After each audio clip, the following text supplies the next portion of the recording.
नमस्कार दोस्तों, आप सुन रहे हैं क्रिएटिव इंस्पिरेशन। और आज मैं आपके सामने डॉक्टर जोसेफ मर्फी की बुक आपके अवचेतन मन की शक्ति की ऑडियो बुक प्रस्तुत करने जा रहा हूँ।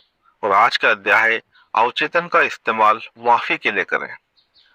जीवन किसी के साथ भेदभाव नहीं करता है, ईश्वर ही जीवन है। और यह जीवन सिद्धांत इस पल भी आपके भीतर प्रवाहित हो रहा है। ईश्वर आपके द्वारा सद्भाव, शांति, सुंदरता, खुशी और प्रज्वलता में व्यक्त होना पसंद करता है। इसे ईश्वर की इच्छा या जीवन की प्रवृत्ति कहा जाता है। अगर आप इस आंतरिक जीवन प्रवाह के खिलाफ अपने मस्तिष्क में अवरोध खड़ा कर देते हैं, तो यह भावनात्मक बाधा आपके अवचेतन मन को बहुत दुविधा में डाल देगी और हर तरह की नकारात्मक स्थितियां उत्पन्न कर देगी। ईश्वर का दुनिया की दुखी या अराजक परिस्थितियों से कोई लेना देना नहीं है। ये सभी स्थितियां तो हमारे ही नकारात्मक और विध्वंसात्मक सोच का नतीजा है। इसलिए यह हास्यास्पद होगा कि हम अपनी मुश्किलों या बीमारियों के लिए दोष ईश्वर पर मढ़ दें। कई लोग आदतन जीवन प्रवाह के प्रति मानसिक अवरोध उत्पन्न कर लेते हैं। यह कार्य वे मानव जाति के पाप, बीमारी और कष्ट के लिए ईश्वर की आलोचना करके करते हैं। बाकी लोग अपने दुख दर्द, प्रियजनों की मृत्यु, व्यक्तिगत दुखों और दुर्घटनाओं के लिए ईश्वर पर दोष मढ़ते हैं। वे ईश्वर पर गुस्सा होते हैं और उसे ही अपने दुख के लिए जिम्मेदार मानते हैं। जब तक लोग ईश्वर के बारे में इस तरह की नकारात्मक अवधारणा रखेंगे, तब तक उनका अवचेतन मन इन नकारात्मक चीजों को साकार करता रहेगा। दरअसल वे यह नहीं समझ पाते कि वे ही खुद को सजा दे रहे हैं। उन्हें सत्य को देखना होगा, आत्मनिर्भर बनना होगा और किसी भी भारी व्यक्ति या शक्ति के प्रति निंदा, द्वेष और क्रोध को त्यागना होगा। वरना वे सेहतमंद, खुश या रचनात्मक गतिविधि में अग्रणी नहीं बन सकते। जिस पल ये लोग अपने दिलो दिमाग में प्रेमपूर्ण ईश्वर की कल्पना करने लगते हैं, जब वे यकीन करने लगते हैं कि ईश्वर प्रेमपूर्ण पिता है जो उनकी देखभाल करता है, उनका मार्गदर्शन करता है, उन्हें शक्ति देता है, तो ईश्वर या जीवन सिद्धांत के बारे में यह विश्वास तथा अवधारणा उनके अवचेतन मन में उतर जाएगी और वे असंख्य तरीकों से धन्य हो जाएंगे। जीवन से सदैव क्षमा मिलेगी। जब आप अपनी उंगली काट लेते हैं, तो जीवन आपको क्षमा कर देता है। आपके भीतर की अवचेतन बुद्धिमत्ता तत्काल इसके उपचार में सक्रिय हो जाती है। नई कोशिकाएं घाव के ऊपर पुल बना लेती है। अगर आप विषैला खाना खा लेते हैं, तो जीवन आपको क्षमा कर देता है और आपको उल्टी करवाकर बचाने का प्रयास करता है। अगर आप अपना हाथ जला लेते हैं, तो जीवन सिद्धांत फफूंदों और जलन को कम करने लगते हैं और आपको नई त्वचा, ऊतक और कोशिकाएं देने लगते हैं। जीवन आपके प्रति कोई वेर नहीं रखता है, बल्कि ये हमेशा आपको क्षमा करता रहता है। जीवन आपको सेहत, स्फूर्ति, सद्भाव और शांति देता रहता है, बशर्ते आप प्रकृति के साथ सामंजस्य में सोचकर सहयोग करें। नकारात्मक आहत करने वाली यादें, कटुता और दुर्भावना आपके भीतर के जीवन सिद्धांत के मुक्त प्रभाव को रोक देती है। आत्मग्लानि से उसे कैसे मुक्ति मिली? मैं एक आदमी को जानता हूँ जो रोज देर रात 1 बजे तक काम करता था। वह काम में इस कदर व्यस्त रहता था कि अपनी बीवी और 2 बच्चों पर भी ध्यान नहीं दे पाता था। उसे लगता था इस कड़ी मेहनत के लिए लोग उसकी प्रशंसा करेंगे।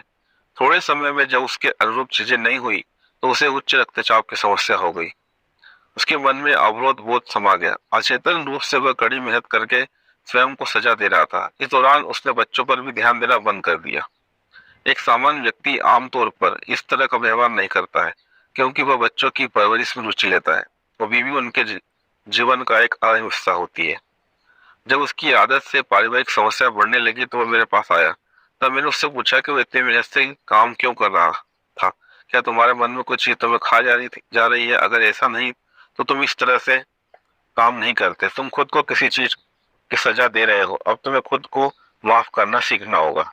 असल में उसके मन में गहरा अपराध बोध था। यह उसके भाई के प्रति था। मैंने उसे समझाया कि ईश्वर उसे सजा नहीं दे रहा, बल्कि वो खुद को सजा दे रहा था।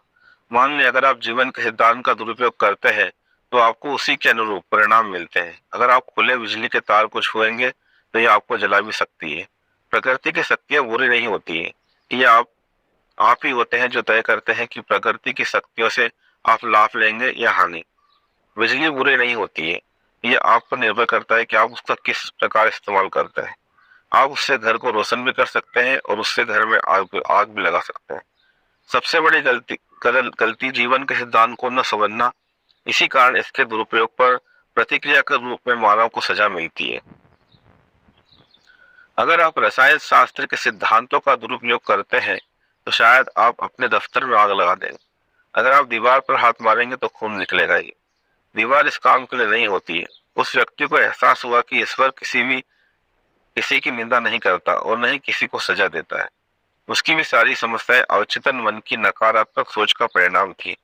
उसने एक बार अपने भाई को धोखा दिया था। उसके कुछ समय बाद भाई की मृत्यु हो गई थी। उससे संबंधित अपराध बोध अब भी उसके मन में था। मैंने उससे कहा, आज तुम्हारा भाई होता तो उसे धोखा देते। उसने कहा, बिल्कुल नहीं।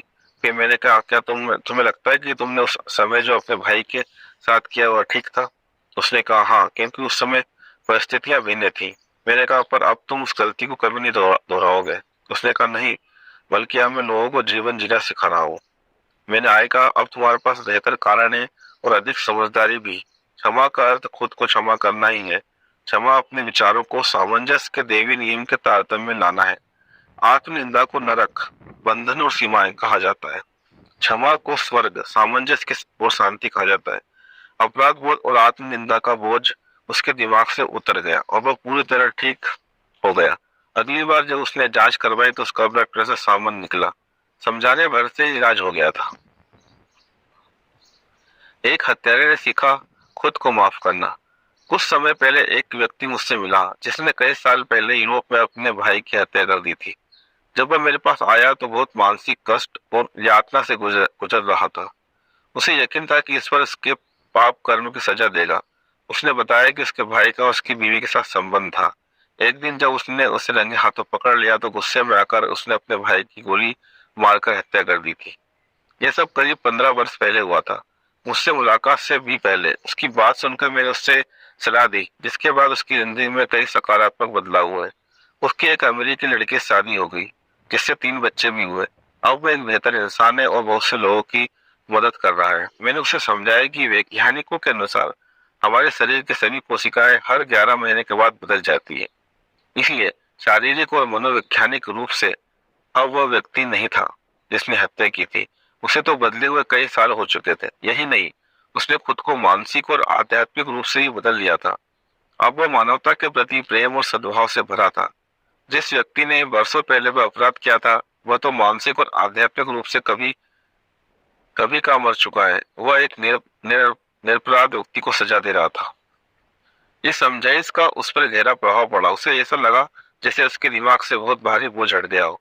उसे बाइबल की सच्चाई के आंतरिक महत्व का पहली बार एहसास हुआ। अब आओ हम तर्क करते हैं। ईश्वर ने कहा, हालांकि तुम्हारे पाप खून से रंगे होंगे लेकिन वे बर्फ जैसे सफेद हो जाएंगे। हालांकि वे खून की तरह लाल होंगे लेकिन वे ऊन जैसे बन जाएंगे। बिना आपकी अनुमति आलोचना नुकसान नहीं पहुंचा सकती। एक स्कूल टीचर मेरे पास आई। उसने बताया कि हाल ही में उसे एक भाषण देना पड़ा, जहाँ भाषण के बाद उसके साथी स्कूल टीचर ने चिट्ठी लिखकर उसकी आलोचना करते हुए कहा कि तुम बहुत जल्दबाजी में बोली थी, उस शब्द खा गई थी और उसकी आवाज नहीं दे रही थी। उसका वाक्य गठन कमजोर था तथा उसकी बात सारगर्भित नहीं थी। इससे वो आलोचक के प्रति आहत और नाराज हो गई। बाद में उसने स्वीकार किया कि आलोचना दरअसल सही भी थी। उसकी शुरुआती प्रतिक्रिया बचकानी थी, परंतु बाद में इस आलोचना के कारण ही वो खुद में कई सुधार कर पाई थी और बेहतर बन पाई थी। उसने भाषण कला को निखारने के लिए पास के एक कॉलेज में पब्लिक स्पीकिंग कोर्स करने का फैसला किया। इस बीच उसने चिट्ठी लिखकर आलोचना करने वाले टीचर को उसकी दिलचस्पी और जानकारी के लिए धन्यवाद दिया। कैसे बने दयालु? क्या होता है अगर उसे मिली चिट्ठी पूरी तरह गलत होती? उस मामले में उसे यह एहसास होता है कि उसके भाषण के शब्दों या अंदाज में ऐसा कुछ था जिससे उस चिट्ठी लिखने वाले के पूर्वाग्रहों, अंधविश्वासों या संकीर्ण विश्वासों को झटका लगा होगा। समस्या उसके साथ नहीं बल्कि लेखिका के साथ होती। इसे समझना करुणामय बनना ही है। अगला कदम सामने वाले की शांति, सद्भाव और समझ के लिए प्रार्थना करना है। आपको कोई आहत नहीं कर सकता अगर आप ये जानते हैं कि आप अपने विचारों, प्रतिक्रियाओं और भावनाओं के मालिक हैं। भावनाएं विचारों का अनुसरण करती है और आप में उन सभी विचारों को अस्वीकृत करने की शक्ति है जो आपको विचलित या परेशान कर सकता है। अग्निहोत्र पर अकेला। कुछ साल पहले मैं एक चर्च में शादी कराने गया। दूल्हा बनने वाला युवक काफी समय बीतने के बाद भी नहीं आया। अंततः दुल्हन रोने लगी और कहने लगी, मैंने देवी मार्गदर्शन के लिए प्रार्थना की थी। युवक का न आना शायद मेरी प्रार्थना का जवाब है, क्योंकि ईश्वर कभी गलत मार्गदर्शन नहीं देता है। उसकी प्रतिक्रिया थी क्योंकि वो जानती थी कि ईश्वर वो सभी अच्छी चीजों में आस्था जीवन में बेहतरी देते हैं। उसके दिल में कोई कटुता नहीं थी, क्योंकि जैसा उसने कहा, मुझे लगता है कि यह विवाह सही कर्म नहीं होता, क्योंकि मेरी प्रार्थना हम दोनों के सही कर्म के लिए थी। यह युवती एक ऐसे अनुभव से आसानी से बाहर निकल आई जिस पर कोई और व्यक्ति भावनात्मक हंगामा मचा देता या पागल हो जाता। अपनी अवचेतन गहराइयों में मौजूद असीमित बुद्धिमत्ता के अनुकूल बने, इसके जवाब पर बिना किसी शंका के उसी तरह भरोसा करें जिस तरह आपको अपनी मां पर भरोसा होता है। इसी प्रकार आप जीवन में संतुलन के साथ मानसिक और भावनात्मक स्वास्थ्य पा सकते हैं। शादी गलत और सेक्स बुरा होता है। कुछ समय पहले मेरी मुलाकात 22 वर्ष की एक युवती से हुई।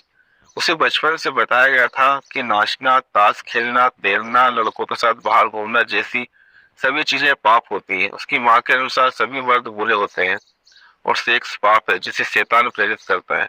अगर वह इन देवी आदेशों का पालन नहीं करेगी तो वह अनंत काल तक नरक की आग में जलती रहेगी। वह बहुत सादी काली पोशाक और काले मोजे पहने थी।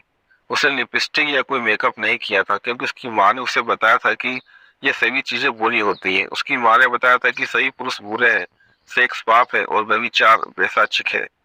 युवती को ये सीखने की आवश्यकता थी कि किस प्रकार स्वयं को क्षमा किया जाता है। उसके भीतर अपराध बोध भर गया था। छोड़ देने का अर्थ पाना भी होता है। उसे अपने सभी झूठे विश्वासों को छोड़ देने की आवश्यकता थी। अगर वह जीवन की सच्चाई को पाना चाहती है, वह जब अपने ऑफिस के युवकों के साथ घूमने जाती थी तो उसे गहरा अपराध बोध होता था। उसे लगता था कि ईश्वर उसे सजा देंगे। उसे कई युवकों द्वारा विवाह का प्रस्ताव दिया गया था, परंतु उसने मुझे बताया, शादी करना गलत है, सेक्स बुरा है और मैं बुरी हूँ। ये बातें उसकी नहीं बल्कि उसकी माँ द्वारा सिखाई हुई थी। वो सप्ताह में एक दिन मुझसे मिलने आया करती थी। यह सिलसिला करीब 10 सप्ताह तक चला। इस दौरान मैंने उसे चेतन और अवचेतन मन की कार्यविधि के बारे में वह सब सिखाया जो मैंने इस पुस्तक में बताया है। जब वह धीरे धीरे ये समझ गई कि अज्ञानी, अंधविश्वासी और कुंठित माँ ने उसे गलत विचार दिए हैं, सम्मोहित किया है और कंडीशन किया है, तो वह उन विचारों से दूर हो गई और अद्भुत जीवन जीने लगी। मेरे सुझाव पर उसने आकर्षक कपड़े पहने को मेकअप करना शुरू कर दिया। इसके बाद उसने नाचना और कांच लगाना सीखा। फिर उसने तैरना, ताश खेलना, युवकों के साथ बातचीत करना। अब वह जीवन से प्रेम करने लगी थी। वह आदर्श जीवन साथी के लिए प्रार्थना करने लगी। वह यह दावा करने लगी कि असीमित बुद्धिमत्ता उसकी ओर ऐसे व्यक्ति को आकर्षित करेगी जो पूरी तरह उसके साथ सामंजस्य में होगा। एक दिन यह साकार भी हुआ। एक शाम जब वह मेरे ऑफिस से निकल रही थी तो एक व्यक्ति मुझसे मिलने का इंतजार कर रहा था। मैंने उन दोनों का परिचय करा दिया। फिर उन दोनों ने शादी कर ली और दोनों एक दूसरे के साथ बहुत खुश हैं। माफी से इलाज भी होगा। तुम खड़े होकर प्रार्थना करो, क्षमा करो अगर तुम्हारे मन में किसी के खिलाफ कुछ है तो। दूसरों को क्षमा करना मानसिक शांति और अच्छी सेहत के लिए अनिवार्य है। अगर आप अच्छी सेहत और खुशी चाहते हैं तो आपको हर उस व्यक्ति को क्षमा करना चाहिए जिसने आपको चोट पहुंचाई है। अपने विचारों को दैवीय नियमों और व्यवस्था के सामंजस्य में लाकर खुद को क्षमा करें। आप खुद को तब तक पूरी तरह क्षमा नहीं कर सकते जब तक कि दूसरों को क्षमा न कर दें। खुद को क्षमा न करना आध्यात्मिक अहंकार या अज्ञानता से अधिक कुछ नहीं है। वर्तमान समय में मनोदैहिक चिकित्सा में इस बात पर लगातार जोर दिया जा रहा है कि द्वेष, दूसरों की आलोचना, पश्चाताप और शत्रुता कई रोगों के कारण है, जिनमें आर्थराइटिस से लेकर हृदय रोग तक शामिल है। विशेषज्ञ बताते हैं कि दुर्व्यवहार के शिकार, धोखा खा चुके या आहत लोग अक्सर प्रतिक्रिया करते हुए द्वेष और नफरत पाल लेते हैं। यह प्रतिक्रिया उनके अवचेतन मन में गहरा घाव उत्पन्न कर देती है जो लगातार टीस मारता रहता है। सिर्फ एक ही इलाज है, उन्हें अपनी चोट को काट कर हटाना होगा और इसका एकमात्र अचूक तरीका है क्षमा। क्षमा एक प्रकार का सक्रिय प्रेम है। क्षमा की कला में अनिवार्य तथ्य क्षमा करने की इच्छा होना है। अगर आप सच्चे दिल से किसी को क्षमा करने की इच्छा करते हैं तो आपने आधी से अधिक वादा पार कर ली है। आप जानते हैं कि किसी को क्षमा करने का यह मतलब नहीं है कि आप उसे पसंद करने या उसके साथ काम करने के लिए बाध्य हैं। किसी को पसंद करने के लिए आप बाध्य नहीं है। यह ठीक उसी प्रकार है जैसे सरकार के लिए यह आवश्यक नहीं कि उसे सद्भाव, प्रेम, शांति या सहिष्णुता पर कानून बनाने ही चाहिए। आप किसी व्यक्ति को सिर्फ इसलिए पसंद नहीं कर सकते क्योंकि किसी के द्वारा आपको ऐसा करने का आदेश दिया गया है। हालांकि ये महत्वपूर्ण बात है कि हम लोगों को पसंद किए बिना भी उनसे प्रेम कर सकते हैं। बाइबल कहती है एक दूसरे से प्रेम करो। ये काम कोई भी कर सकता है, बस अर्थे वैसे सचमुच करना चाहे। प्रेम का मतलब यह है कि आप सामने वाले के लिए सेहत, खुशी, सुख और जीवन की सभी नियामतों की कामना करें। इसके लिए सिर्फ एक ही चीज की आवश्यकता होती है और वह है ईमानदारी। क्षमा करते समय आप उदार नहीं होते हैं बल्कि स्वार्थी होते हैं, क्योंकि आप दूसरों के लिए जो कामना करते हैं वास्तव में वह अपने लिए कर रहे होते हैं। इसका कारण यह है कि आप ही इसे सोचते हैं और महसूस करते हैं। जैसा आप सोचते और महसूस करते हैं वैसे ही आप बन जाते हैं। क्या इससे सरल कुछ हो सकता है? कैसे क्षमा करें? क्षमा करने की एक आसान और कारगर विधि है जिसका अभ्यास करने पर यह आपके जीवन में चमत्कार कर देगी। अपने दिमाग को शांत कर लें, शिथिल हो जाए, ईश्वर के बारे में, अपने प्रति उसके प्रेम के बारे में सोचें और फिर सकारात्मक घोषणा करें। मैं स्वतंत्र रूप से और पूरी तरह से आहत करने वाले का नाम सोचे को क्षमा करता हूँ। मैं उसे मानसिक और आध्यात्मिक रूप से मुक्त करता हूँ। मैं उसे इस मुद्दे से संबंधित हर चीज के लिए पूरी तरह से माफ करता हूँ। मैं मुक्त हूँ और वह मुक्त है। यह अद्भुत भावना है। मेरे लिए आम क्षमादान का दिन है। मैं हर उस व्यक्ति को मुक्त करता हूँ जिसने मुझे कभी आहत किया है और मैं हर एक के लिए सेहत, खुशी, शांति तथा जीवन की सभी नियामतों की कामना करता हूँ। मैं काम मुक्तता, खुशी और प्रेम से करता हूँ। और जब भी मेरे मन में अपने को आहत करने वालों के बारे में विचार आता है तो मैं कहता हूँ मैंने तुम्हें मुक्त कर दिया और जीवन की सभी नियामतें तुम्हें मिली है। मैं आजाद हूँ और तुम भी आजाद हो। यह अद्भुत है।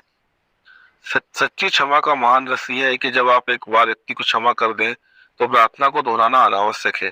जब भी वो व्यक्ति आपके मन में आए या वह खास चोट आपके दिमाग में उभरे तो उसके प्रति अच्छे विचार व्यक्त करें और कहें तुम्हें शांति मिले। जितनी बार विचार मन में आए उतनी ही बार ये काम करें। आप पाएंगे कुछ दिनों के बाद उस व्यक्ति या अनुभव का विचार बहुत कम आ रहा है और इसकी यादें भी धुंधली हो गई है। क्षमा की असल परीक्षा।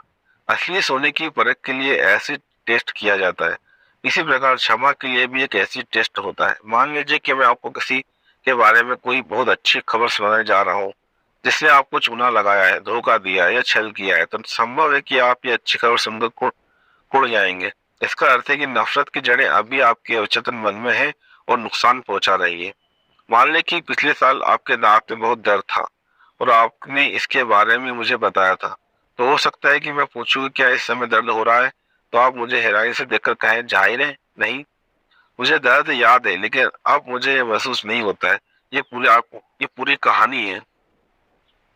यदि आपने वास्तव में किसी को क्षमा किया है तो आपको ये अनुभव तो याद रहेगा लेकिन उसे लेकर मन में कोई कसक या चोट नहीं होगा। यही ऐसी टेस्ट है और इसे आध्यात्मिक और मानसिक रूप से प्रयोग करके देखना चाहिए, वरना आप खुद को धोखा दे रहे हैं और आप क्षमा की सच्ची कला का अभ्यास नहीं कर रहे हैं। सबको समझना है, सबको माफ करना है। जब व्यक्ति अपने मस्तिष्क के रचनात्मक नियम को समझ लेता है तो वह दूसरे लोगों और परिस्थितियों को दोष देना बंद कर देता है कि वे आपके जीवन को बना या बिगाड़ रही है। वह जान जाता है कि खुद के विचार और भावनाएं ही उसकी किस्मत बनाते हैं। इससे बढ़कर वह जान जाता है कि बाहरी चीजें जीवन तथा अनुभवों के कारण या निर्माता नहीं है। यह सोचना गलत है कि दूसरे आपकी खुशी में वादा डाल सकते हैं कि आप बेरहम किस्मत की फुटबॉल हैं। आपको जीने के लिए दूसरों का विरोध करना पड़ेगा, उनसे लड़ना पड़ेगा। इन सभी विचारों से आप आसानी से बच पाते हैं जब आप ये समझ लेते हैं कि विचार ही वस्तु है। बाइबल भी यही कहती है जैसा व्यक्ति अपने दिल में सोचता है वैसा ही वह होता है। क्षमा के लिए वैचारिक सारांश। नंबर 1, ईश्वर या जीवन मनुष्यों में भेदभाव नहीं करता है। जब आप सद्भाव, सेहत, खुशी और शांति के सिद्धांतों के अनुरूप खुद को ढालते हैं तो जीवन या ईश्वर आपके पक्ष में काम करने लगता है। नंबर 2, ईश्वर या जीवन बीमारी, रोग, दुर्घटना या कष्ट नहीं देते। हम ये चीजें अपने पास खुद की नकारात्मक और विनाशकारी सोच के जरिए लाते हैं। नियम कहता है जैसा बोओगे वैसा काटोगे। नंबर 3, ईश्वर के बारे में आपकी अवधारणा आपके जीवन की सबसे महत्वपूर्ण चीज है। अगर आप वास्तव में प्रेमपूर्ण ईश्वर में विश्वास करते हैं तो आपका अवचेतन मन प्रतिक्रिया करके आपको असंख्य नियामतें प्रदान करेगा। प्रेमपूर्ण ईश्वर में यकीन करें। नंबर 4, जीवन या ईश्वर आपके खिलाफ कोई बैर नहीं रखता है। जीवन कभी आपकी निंदा नहीं करता है जीवन आपके हाथ के गंभीर घाव को ठीक कर देता है। अगर आप अपनी उंगली जला लेते हैं तो जीवन आपको क्षमा करता है, घाव को भरता है, फफोलों को मिटाता है, उस हिस्से को पहले की तरह पूर्ण बना देता है। नंबर 5, आपका अपराध बोध ईश्वर और जीवन की गलत अवधारणा है। ईश्वर या जीवन आपको सजा नहीं देता या मूल्यांकन नहीं करता है। आप खुद अपने झूठे विश्वासों, नकारात्मक चिंतन और आत्म निंदा के अवचेतन प्रभाव द्वारा अपने साथ ऐसा करते हैं। ईश्वर या जीवन आपको सजा नहीं देते या निंदा नहीं करते। प्रकृति की शक्तियां बुरी नहीं है, उनका प्रभाव तो इस बात पर निर्भर करता है कि आप अपने भीतर की शक्ति का कैसा प्रयोग करते हैं। आप बिजली का प्रयोग किसी को मारने या घर को रोशन करने के लिए कर सकते हैं। आप पानी का प्रयोग किसी बच्चे को डुबाने या उसकी प्यास बुझाने के लिए कर सकते हैं। अच्छाई और बुराई व्यक्ति के मस्तिष्क के विचार और उद्देश्य पर निर्भर करती है। नंबर 6, ईश्वर या जीवन कभी सजा नहीं देता है। व्यक्ति ईश्वर, जीवन और ब्रह्मांड की गलत अवधारणाओं के कारण खुद को सजा देता है। उसके विचार रचनात्मक होते हैं, इसलिए वह अपने दुख की रचना खुद कर लेता है। नंबर 7, अगर कोई आपकी आलोचना करे और आपके भीतर में कमियां हो तो खुश होकर उसे धन्यवाद दे और उसकी टिप्पणियों की प्रशंसा करें। इससे आपको उस खास दोस्त को सुधारने का अवसर मिलेगा।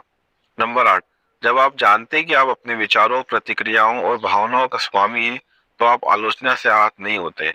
इससे आपको सामने वाले के लिए प्रार्थना करने, उसे दुआएं देने का अवसर मिलता है, जिसके द्वारा आप स्वयं को दुआ देते हैं। नंबर 9, जब आप मार्गदर्शन और सही कर्म के लिए प्रार्थना करें तो जो जवाब मिले उसे मान लें। एहसास करें कि अच्छा है, बहुत अच्छा है। फिर आत्म करुणा, आलोचना या नफरत का कोई कारण नहीं रहेगा। नंबर 10, कोई भी चीज अच्छी या बुरी नहीं होती है, इंसान की सोच उसे ऐसा बना देती है। भोजन, सेक्स, दौलत या सच्ची अभिव्यक्ति की इच्छा में कोई बुराई नहीं है। ये इस पर निर्भर करता है कि आप इन इच्छाओं, आकांक्षाओं और हसरतों का प्रयोग कैसे करते हैं। आपकी भोजन की इच्छा किसी की जान लिए बिना भी पूरी हो सकती है। नंबर 11, द्वेष, नफरत, दुर्भावना और शत्रुता बहुत से रोगों का कारण होते हैं। प्रेम, जीवन, खुश और सद्भावना के जरिए अपने को आहत करने वालों तथा खुद को क्षमा करें। ऐसा तब तक करें जब तक कि आप उनसे अपने मन में न मिलने और यह न जान ले कि आप उनके साथ शांति से हैं। नंबर 12, क्षमा करना किसी चीज के लिए कुछ देना है। प्रेम, शांति, खुशी, बुद्धि और जीवन की सारी नियामतें तब तक दूसरों को दें जब तक कि आपके दिमाग में कोई दोष हो। यह क्षमा का असल एसिड टेस्ट है। नंबर 13, मान ले साल भर पहले आपको मुंह में छाला हुआ था जिसका दर्द असहनीय था। अब स्वयं से सवाल करें, क्या आज भी वो उतना ही दर्द दे रहा है? आपका जवाब नहीं में होगा। इसी प्रकार अगर किसी ने आपको चोट पहुंचाई है, आपके बारे में झूठ बोला है, निंदा की है और आपकी बुराई की है, क्या उस व्यक्ति के बारे में आपका विचार नकारात्मक है? अगर ऐसा है, नफरत की जड़ें अभी आपके अवचेतन मन में है और आपको नुकसान पहुंचा रही हैं। उन जड़ों को उखाड़ने का एकमात्र तरीका प्रेम है। उस व्यक्ति के लिए जीवन की सभी नियामतों की कामना करें, उससे मन में मुलाकात करें और शांति और सद्भाव पूर्ण प्रतिक्रिया करें। सही उत्तर गुना 7 बार क्षमा करने का मतलब है। यहाँ पर ये चैप्टर समाप्त होता है। मिलते हैं नेक्स्ट चैप्टर में। जब तक आप इस बुक की आडी बुक का इम्प्लीमेंटेशन करें। आपका दिन शुभ हो। धन्यवाद।